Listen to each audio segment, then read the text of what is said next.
We all die. You either kill yourself or get killed. What you gonna do? What you gonna do? So after that intro, this story switches over to a campaign we finished a while back to tell the story of two major moments in this one example of an open world adventure going horribly wrong because we're dumb. So, this new and different party consists of a band of idiots of all different kinds. Krek, an Aarakocra cleric who hated our calls for healing with the burning passion. Rio, a Henjokai Battlemaster fighter that couldn't hit anything, and later became the reason I hate playing Battlemaster Fighter just because I'm salty and I'm really bad at it and my rolls were constantly trash. Sam, a fallen ASMR bard who is a spoiled rotten prince boy who had Rio as his bodyguard and just liked them memes. And Parse, PHUKer, a green dragonborn warlock we never actually learned anything about because we're dumb and found nothing out about his backstory throughout the entire campaign. So we're in a town I'm forgetting the name of, and we've traveled there somewhat recently. Our party member and friend Arvel had recently died to a dumb bomb accident, but we've trekked on. As we're moving on, we hear from various sources from different towns that there's been a hell outbreak of demons and creatures of all sorts into the cities. After being told to be on watch, we turn a corner and... So Ignis, the fire genasi sorcerer from the literal Nine Hells, joined the party. We start adventuring around this town, and we see guards in dark red hoods, holding tridents and spears, walking the streets, monitoring, asking questions, and searching for somebody. And now that we have a literal target with us, you think that we would do everything we could to avoid these guards. And well, we did. We found a place to stay on the way there. Later that day, Krek went off, aka that person wasn't at the meeting this all happened at, and the party was relaxing in the rooms in the inn and recharging. But Sam decided to go and sit out on the porch to look out at the snow. And Rio followed, mainly because I didn't know what else Rio should do. They go outside and sit for a while, just watching the snow fall. But after some thinking and eyeing down these guards for an abnormal amount of time, Sam gets up and starts walking towards them. Rio tried to have this not happen, but things just ended in a game of chicken that didn't end. 'Cause making your eyes glow, that's intimidating, right?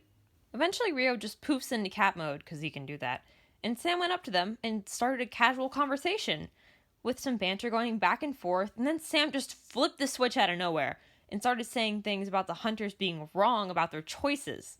And they ask, "Why are you concerned about our job? It's not your business." Actually, it kind of is, because I'm a demon too in a way, and I know where Shaw is. You don't know what you're messing with. Just leave us already. Oh, I know exactly what I'm messing with here. Look over here! As he pulled out a chip of sorts. They looked at each other, looked back at Sam, and proceeded to flap out demon wings, take out their weapons, and start to attack him. Now, just a little lore dump that's not in rap form this time. Shaw is the man responsible for leading the Hell Rebellion in the first place. The demon hunters were mainly sent to take Shaw back to Hell and collect any escapees they found on the way back to their boss. And wouldn't you know it, this target right in front of them knows where Shaw's located and knows how to communicate with him. But wait, there's more. The target's part demon, which means they could be from Hell maybe, and we could capture them and take the chip away? Back to our moment in the story though. At this point, Rio poofs out of cat mode after seeing Sam get his butt kicked and tries to help. But guess what? Us as players did not know or expect these enemies to be meant for later on. They were originally meant to be an enemy for a higher level than our level 5 selves, and they were called the Demon Hunters. Surprise! They were a powerful homebrewed fiend that the DM had made that we would have been able to take on maybe one with our entire party attacking this one at this point. But there were 3 in this town, and they were supposed to be a hint of something that we would avoid that would become a threat later on. But our party didn't take that hint. But we were sure taking hits, because we were getting both wrecked as a team. So, while panicking, Sam pulls out a broom of flying he spent most of our funds on, and we start racing away at full speed, and they start flying after us. After a race to the end with the occasional Eldritch Blast and Short Sword Shank, one of them stabs him a bit too much via throwing spears, and Rio is met with the job of steering the broom. Rio, having no idea how magic works, crashes it into a wall, and the two of them are temporarily thought to be dead. We wake up with the two of them against a building wall, with our brooms stolen, most of our small gold stash taken, the chip missing, and a singular spear left on the ground, as well as us surviving with 1 hit point awake for some reason. The hunters are gone, but there are the occasional piles of ash and mush around. We see a portal close in the distance as we wake. But hey, could be a vital NPC, or it could be everyone's favorite generic cleric for the times our party is dumb. We walk back to the inn, bloodied and beaten. And where are Ignis and Parsh, you may ask? Well...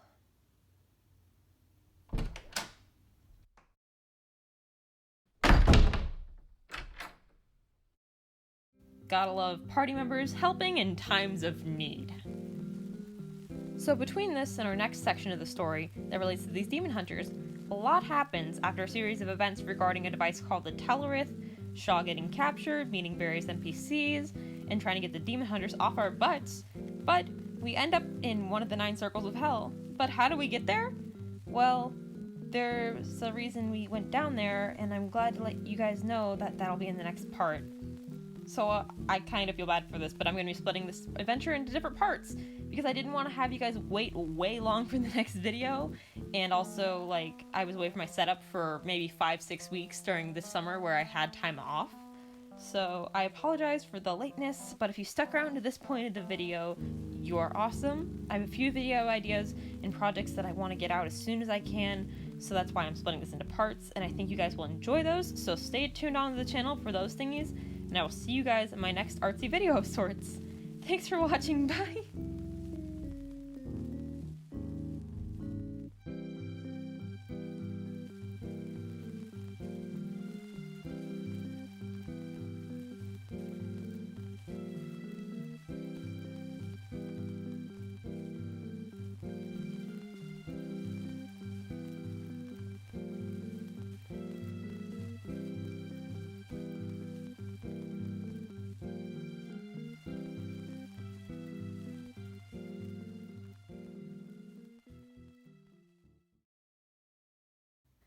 Also, holy crap, thanks for 11,000 subscribers. Why are you supportive when I'm not active?